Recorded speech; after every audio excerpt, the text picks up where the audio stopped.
It's the Dream It Alive show. I'm your host, Ash Kumra, co-founder of DreamItAlive.com. DreamItAlive.com is a global community guiding you to create your dream life with visualization tools, dream boards, and helpful personal development content. So why not take that chance and become the best version of you? Check out DreamItAlive.com. So I am a big proponent of self-branding. I believe that we live in an economy, we live in an age where it's all about becoming the best version of you, promoting the best version of you, sharing the best version of you, and flaunting the best version of you. And I'm a master of this in some regards, but still I have a lot of work to do. So in other eyes, I'm still a novice. So the person who I feel is someone who is truly a master of this is Lisa Nicole Bell, who we'll get to in a second. I've known Lisa for a while now. I think I've known her for almost 5 years now. A dear friend of mine and also who's been on our show, Orel Moody, actually connected us a while back. And what I'm fascinated about Lisa is that she's always pushing the boundaries with her own self-brand, and she's leveraged her own self-brand to really do some amazing things, become an award-winning producer, become a talk show host, media entrepreneur, an awesome podcast series called Behind the Brilliance. And we'll get to all this with her as well. And, what I really hope to learn from this interview personally, and I hope you all learn from this interview, is just the mindset of what a successful person like Lisa has. What does she do? What are her habits? What are her rituals? What does she do to stay grounded? And how can we really, leverage this amazing person to help better ourselves, but also help her with her own efforts? So, Lisa, how are you doing today?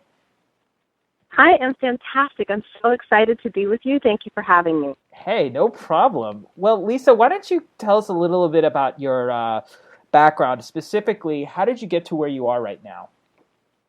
Oh, wow. Big question. Well, my background has kind of been a toggle between business and entertainment.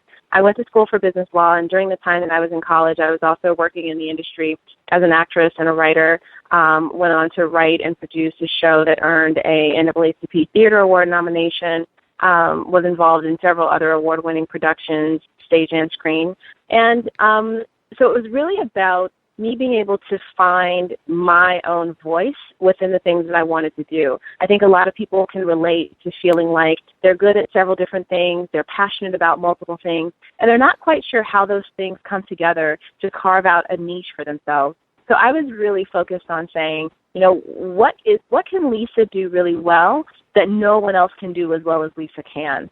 And for me, that really came down to saying I'm passionate about storytelling, but I also really understand business and how to build enterprises and grow them and scale them and put deals together and that kind of thing. So I wanted to use all of my talents in a way that was constructive and made me really happy and fulfilled. So that's how I got here, is just really working hard at that and staying focused on it. That's awesome. You talked about finding your own kind of, inner voice, inner channel, inner passion. What experiences did you have that helped you figure out, that, producing, at least, you talked about this, producing and packaging deals and, were the thing that you were kind of meant to do and now that you're currently doing, of course? Sure. So some of it was trial and success, and some of it was trial and error. One thing I always say to people if they're trying to figure out what their path is or what's next for them is to try as many things as they can. I mean, part of the reason my early career was so scattered and all over the place was because I was just trying things on for size. I felt like it would be impossible for me to say, this is the absolute path I should take to the exclusion of everything else without having truly explored those things. So it's so important to be in a state of experimentation and just learning and gathering as much information and data about yourself as you can. What do you genuinely enjoy doing? What are you really great at? What is the market willing to pay for? So these are the questions I was constantly asking myself. And what I started to find was there were some common threads of things that really made me excited. Building things was one of them. I loved to build things. I loved to put projects together, to build teams, to build systems, to build processes. So that made me really excited. I also loved building narratives. I loved storytelling and figuring out how you take any set of facts and arrange them in a way that evokes emotion in someone, whether you're doing that purely for entertainment purposes or you're doing it because you're trying to sell a widget, right? So I had to get really clear about the fact that some of the skills and passions that I had could be applied in multiple ways. And I had to ask myself how I wanted to approach using what I had so that I could get paid to do it. That's awesome. When you talk about this narrative storytelling, I want to dive a little deeper into, the creative process of how people can find their own narrative story. And I think the best way to get that example would be tell us about one of your past projects that really went into the creative psyche of who you are and how this project came to be. So that I think I and the audience would get a better idea of this, because this is I love what you just said about this whole creative psyche narrative. It's really cool. Sure. I think one thing that people are starting to understand more and more is that storytelling is a useful skill no matter who you are and what you do. And to this idea of personal branding, the ability to sell yourself, at the core of it is all about the story that you're telling about yourself, right? Stories are the unit. That's the currency that we use to transfer information between people, right? Whenever we're having a conversation and we want to tell someone something, we often say, I'll tell you a quick story or funny story, or we tell somebody something with a clear beginning, middle, and end, because story is that unit that we use to transfer information because it makes things memorable. So, for example, when I created the Deal Breakers project, it was very much rooted in my personal experience. I had been through a really crazy breakup at the time, and my co-producer was also in the throes of a really messy divorce. And we were talking about how many love stories we see that end happily ever after. The boy gets the girl back and they ride off into the sunset. And we said, that's not really representative of what actually happens in our lives. The truth is that relationships are messy. Love is complicated sometimes, and that it doesn't always end with you getting back with the person that you thought you were going to be with forever. Sometimes you have to learn to gracefully let go of that person that you love. And what does that look like? How can we tell that story? We think that would be really interesting. And so I sat down to say, all right, if we're going to do this production and we want this to run for 3 weekends and we want it to sell out, there's a lot of moving pieces involved there. On the business side, we're thinking through, marketing and promotion, and do we want to make strategic decisions about casting relative to how many people we want to draw to the show? We have to think about venue and cross-promotion with media partners and all of those kinds of things, the ticket price, et cetera. But then on the creative side, it was very much about, what should the audience think and feel when they come away? This was a commentary about modern relationships, but it was also intended to be a conversation starter, in that you go and see the show, and after you've seen it, you kind of take a step back and go, what does that tell me about how I'm relating to my significant other? What can I learn about myself and how I've related to people with whom I've had relationships that didn't work out, and what are the lessons there that I can take with me going forward? So I think creatively, whether you're a straight-up marketer, whether you're, an entrepreneur who's current or aspiring, or whether you're purely a creative, from a story standpoint, the question is always, what is the intended outcome? What do I want them to feel? I love that. And first off, I really appreciate you sharing a piece of your personal journey in this example. So it's safe to say that in order to create this story or this narrative that really connects with people, it has to be some life experience that either you encountered or you have seen just through the eyes of someone else. Is that what you're kind of saying? Or something that you're very passionate about. Because even if you don't, take space travel, for example, take Star Trek, take any of the sci-fi adventures. George Lucas hasn't had those experiences personally, right? But he's been able to create these very specific universes that he's very passionate about, that are very detailed, they're very specific to his imagination and his interests. So it really has more to do with authenticity than necessarily personal experience. Obviously, personal stories always tend to resonate, but I don't think you necessarily have to limit yourself to your own experiences as much as you do limit yourself to things that you're truly passionate about.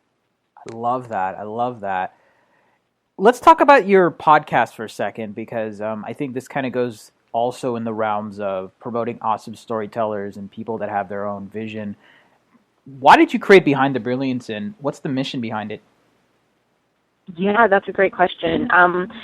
Behind the Brilliance was created really, truly out of popular demand. So for several years, I hosted a radio show called Inspired Life Radio, where I was interviewing luminaries and business people and that kind of thing. I hosted that show for 2 years and interviewed more than 100 people during that time. And then I decided to end that show for a variety of reasons. But people wanted something to replace it. And so I would get emails from people who said, I went back and listened to all of those shows, and what are you going to do next? And you should be on air somewhere, and what are you going to create next that's ongoing? And so I went back and forth with myself about what that would look like. And, going back to the point I just made about authenticity, I said, I can't just create something because people want me to create something, right? There's a group of people in my fan base on my email list and those who follow me and my work who want to hear from me, and I get that.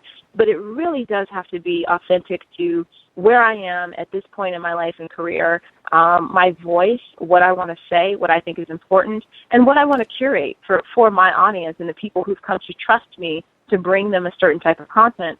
And so Behind the Brilliance was born when I realized that I was constantly having these really amazing conversations with brilliant people that no one ever heard. Right, I would sit down over coffee with someone, and we would talk for an hour, and I would get to the end of the hour and be like, man, I wish I had recorded that. What a great conversation. And I realized that part of the issue was that the interviews started to feel too formal, and people were giving me these very canned answers. And I thought, well, if I can expand the time a little bit and make the conversation a little bit more casual, I might be able to get something that's a little more organic and something that feels a little more true to the personality of these individuals, and that's exactly what's happened. So I'm very, very excited with what it's grown into. That's awesome. Tell us about a meaningful guest that was on your show. I mean, all the guests I've been hearing it are pretty dang meaningful, but there must have been. Tell us a glimpse of the kinds of guests or specific guests that just made you realize, wow, this show is really living up to what I at least envisioned it to be.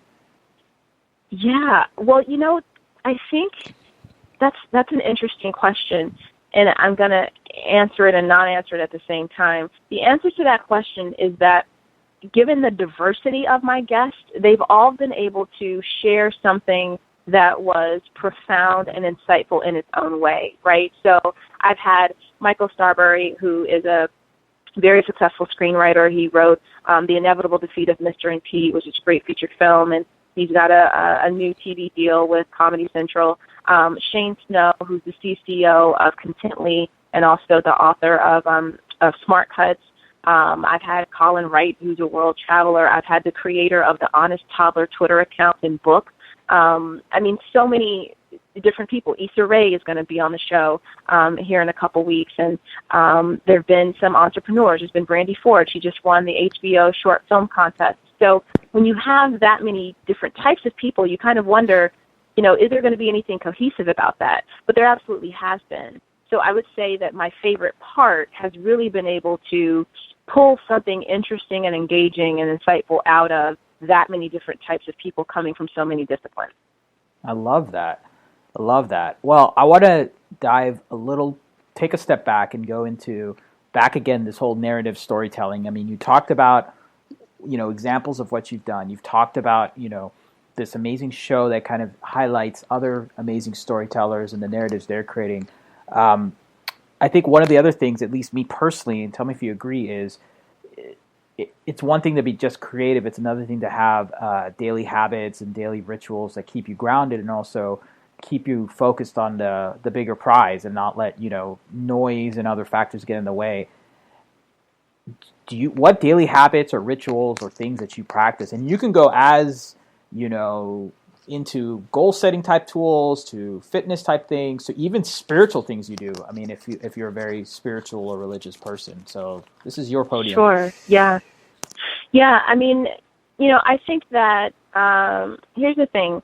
When you decide that you just want to kind of, be significant for your own purposes, then you can be very self-serving in how you conduct yourself and structure your day, right? Time is the most important commodity any of us have. We can replace money. We can replace a lot of other things, but you can't get more time. And once your health is gone, it's very difficult to replenish that. So for me, my top priorities are always going to be how I spend my time and taking great care of my health. And so for me, my vision of what I am continuing to build is way bigger than me.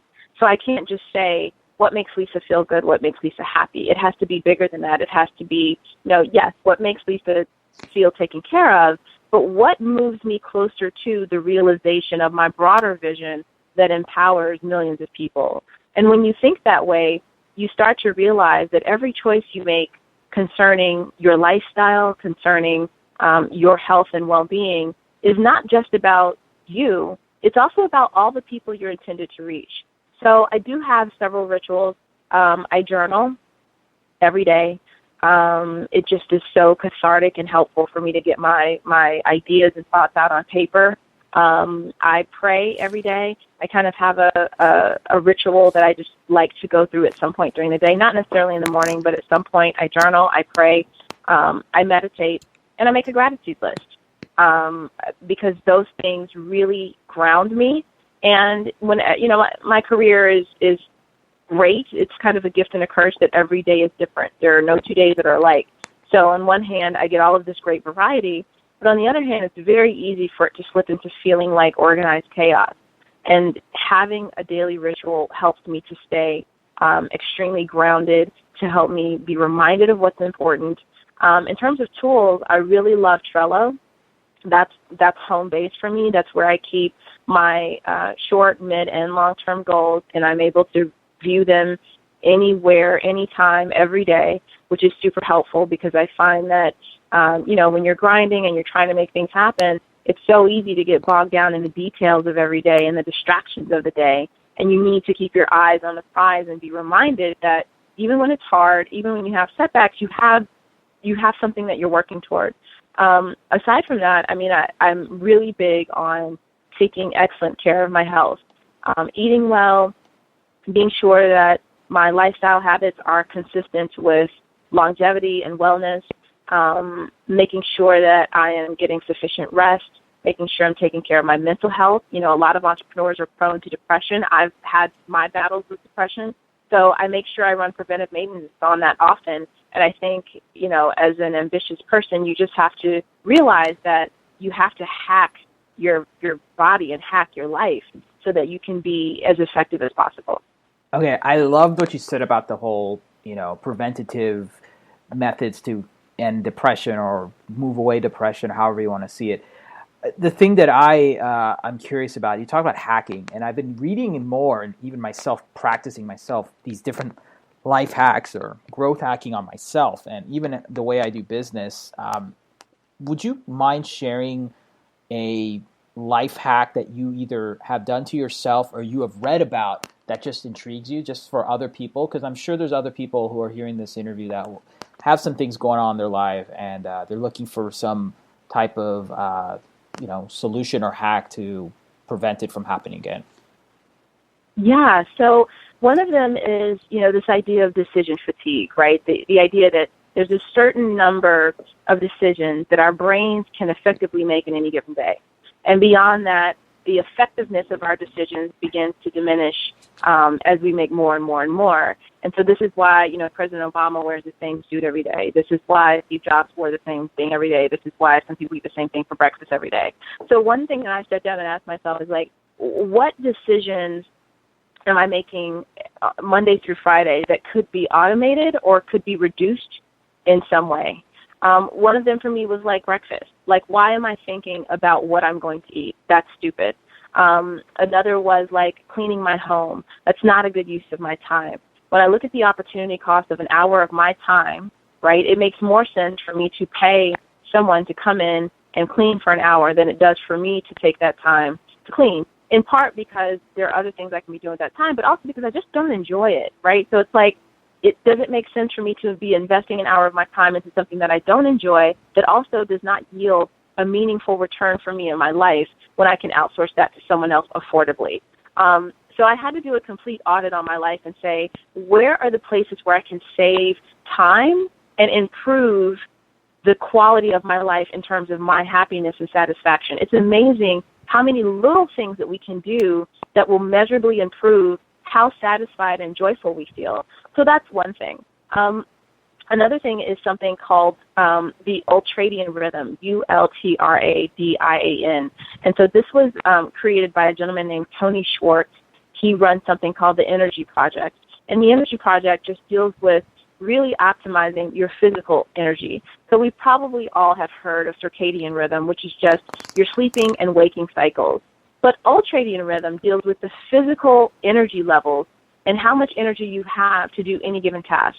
And so, in short, what Tony says is, listen, instead of trying to knock out that project in 4 hours and, taking the latte to the head and thinking you're just going to bang it out, you need to work in intervals of 45 to 90 minutes, and then you need to take a complete break. You need to go outside for a walk. You need to take a nap. You need to go play with your dog. You need to do something that has nothing to do with what you've just done so that you can clear your mental palette, so that you can hit reset, so that when you return to your work, you're more effective. I've been using this method for about 2 years now, and it has completely up-leveled my creativity, my productivity, and how satisfied I feel with my work. I have a lot less anxiety, a lot less burnout, and I'm getting way more done. So those are a couple of my favorite hacks. I love that. And, this actually leads to some of our audience questions. Sarah actually has a question, and she wants to know, hey, Lisa, I just wanted to know, when you guys are talking about the whole life hacking, what are some time management hacks that you have done? As trite as this might sound, the best time management hack I've learned is saying no. There's just way too many things that we say yes to that we have no business saying yes to. And one of the ways I began to do that was to always ask myself the question, does this move me closer to or further away from my stated goals? And this is part of why I believe in, having my goals on my phone on me at all times of the day. Because sometimes I literally have to crack them open and go, what? Does this move me toward this in some way? What is the investment that I'm making with my time if I say yes to whatever this is that's in front of me, right? So that's one thing. Another thing is realizing that whatever the task is that you're scheduling will expand to fill the time that you've allocated. Right? So sometimes a 15-minute task can take 30 minutes if you give yourself 30 minutes. Another would be, getting really clear about where your time wasters are. I recommend doing a time audit. So there was, a time where I felt like my time was getting away from me. There just weren't enough hours in the day. I ran a complete time audit, and what I realized was that I was wasting way too much time on social media. I was wasting way too much time, brainlessly surfing the web. I was watching way too much TV. And I had to really take a step back and say, what is the optimal, I'm in the industry, so I kind of have to watch TV, but it was what is the amount of TV that I need to be watching for work purposes versus when it's drifting off into laziness? How much time do I truly need to be spending on social media? Are there tools that can help me manage my social media so that I don't have to be there all the time? Am I taking calls I don't need to take? I have a rule that everybody on my team knows about. So if they're scheduling me for anything, they know that this is the criteria. You don't take a meeting when a phone call will do, and you don't do a phone call when an email will do. And that kind of sounds like, well, that takes all the fun out of it, but you're way more productive if you're focused on getting things done instead of oh, I feel so busy because I'm running around to meetings. It's but what have you actually accomplished? So there really has to be that emphasis on productivity versus just being busy. I love that. Well, Tony has a question, and he wanted to know, hey, Lisa, I was kind of curious, when you talked about life hacking, what are some food life hacking tips that you do?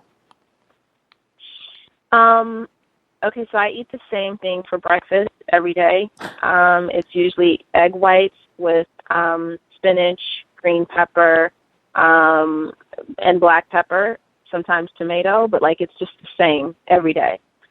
Because I can't, especially that early in the day, I can't do that. Another thing is I don't check email before a certain time of day because I call it golden time. Your golden time is the time of day that you're most alert and productive. So I put my most challenging tasks during that time of day, and for me that's between 6 and 10 a.m. So there's certain things I won't schedule during that time, like meetings, for example. Another thing is funneling all my meetings into the same day. A lot of people take meetings every day of the week, and to me, it's really inefficient. Part of that is probably a function of me living in Los Angeles, and there's traffic and all of these different things. But, I need entire days to just put my head down and get things done. So sometimes I'll say, I'll tell my assistant, like, Friday is going to be meeting day, right? And so I'll have, like, something stupid, like 6 or 7 meetings in a day, but I don't mind it because I've had 4 other days this week where I was able to be in the office, focused, actually making things happen. So aside from that, I'd also say, like what you're going to wear. And I mean, I love fashion as much as the next person, right? Anybody who knows me that I'm a pretty stylish lady. You're pretty stylish. Love shoes. I love shoes. I love handbags. I love the whole thing. I like the process of putting myself together and presenting myself to the world.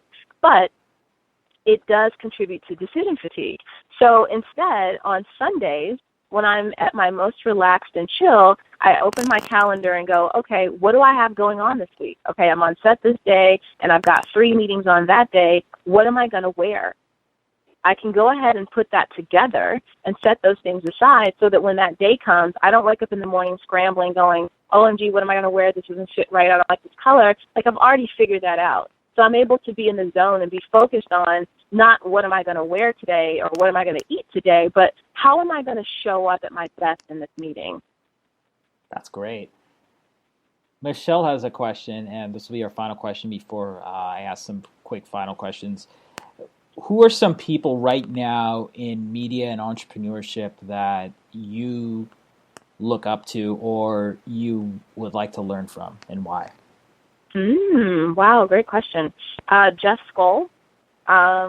Jeff is the founder of Participant Media. He was employee number 1, I believe, at eBay. Yep.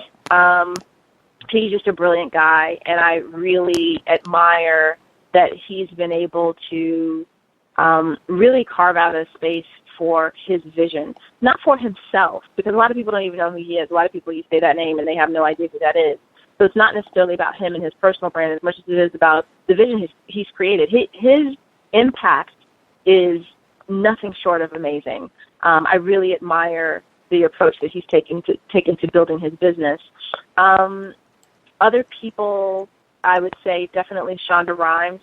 I love that she has really broken some glass ceilings for women in general, but particularly for women of color in the industry. So I'm really excited about her philosophy on things and the approach she's taken. Of course, everything that Oprah's done in terms of just casting so much light on such a broad platform is really magnificent.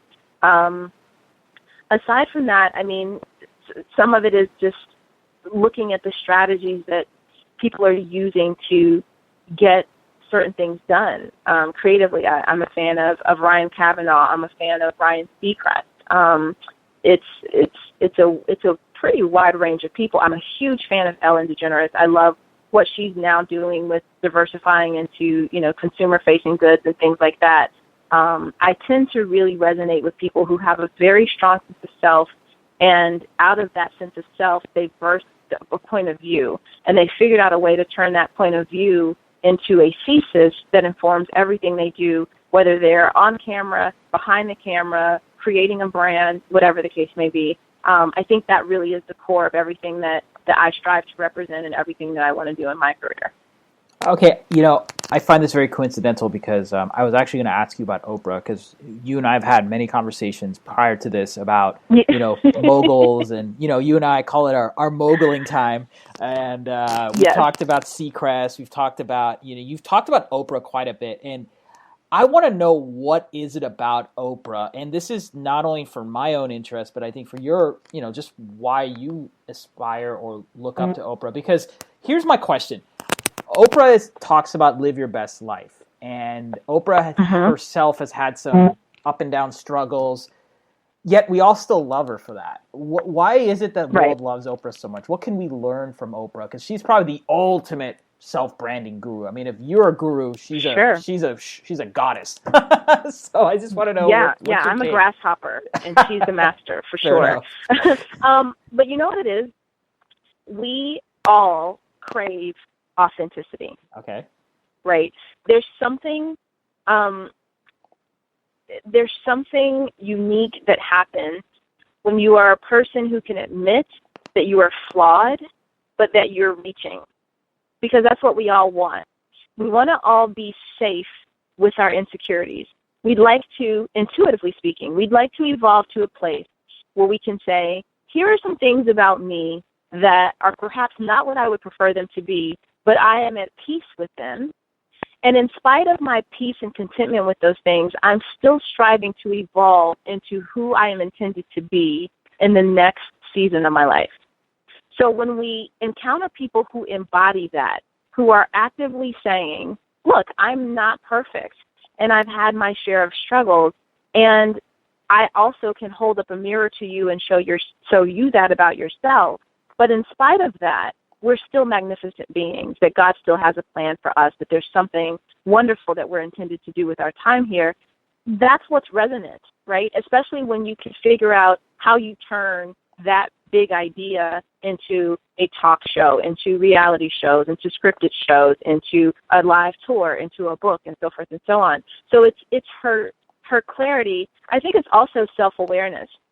A lot of us strive to have the level of self-awareness and clarity around self that she has.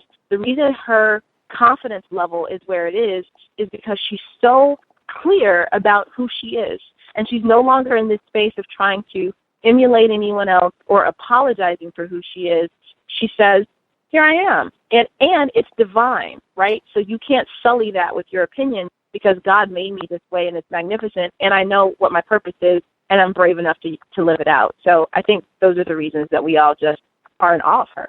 That's amazing. Well, last question is where can people find you, and what is the latest and greatest that you're working on for 2015 that we should be aware of? Oh, boy. Well, I'm at LisaNicoleBell.com. Any and everything that I'm working on at any given time is always there. And I'm also on social media. You can find me on Twitter, Instagram, and Facebook. In terms of what's coming up, so I've optioned the life rights for a sex trafficking survivor, and we're working on the book and film for that. There's a disturbing trend in the U.S. of young women slipping into this life of sex trafficking. A lot of times when we hear the term sex trafficking, we think of like kids chained to a heater in Cambodia or something like that. Yeah, I do too, but, yeah. You know, like down the street from you, right, there's a 14-year-old who's being trafficked. Around the corner from us, there's a 18-year-old who's being trafficked, a 25-year-old who's being trafficked. And so it's a huge problem that's not getting the kind of attention that it needs to get. And this woman was trafficked for 6 years, was able to escape. Now she lives in Oregon with her family and is very productive in doing activism and this kind of thing. But I'm really excited to have optioned the rights to her story because it's a super powerful story, one that I think, everybody needs to hear, because many of us are not aware that this is happening and how we're contributing to it. But also, a lot of young women are not aware of how easy it is to slip into that lifestyle. This woman came from a healthy two-parent home, good Christian parents. It wasn't like one of her parents was strung out on drugs or anything crazy. But there she was, stuck in this life. So I'm really excited about that. I've also started flirting with my next book project. So I'm just now stirring the ingredients so I can put that in the oven. So definitely keep an eye out for that. Aside from that, I'm speaking at USC in January, and then also speaking at Google in LA in February, hosting a fireside chat with a venture capitalist from Upfront. So if you're in tech or if you're looking to learn more about business, then you definitely want to check that out. That's also on my website. So those are a few of the things that are cooking for next year. Jeez, you ever sleep? Amazing. Sleep is for wimps. Wow, you guys heard it here. Doesn't pay the bills. You guys heard it here. Sleep is for wimps. You want to be a rock star like Lisa Nicole Bell, then don't sleep. Chill doesn't pay the bills. That's right. All right, well, Lisa, thank you so much for being on the show, and thank you for making the world a better place. Cannot wait to see all the awesome things that you're continuing to do. Thank you so much, Ash. It was a pleasure.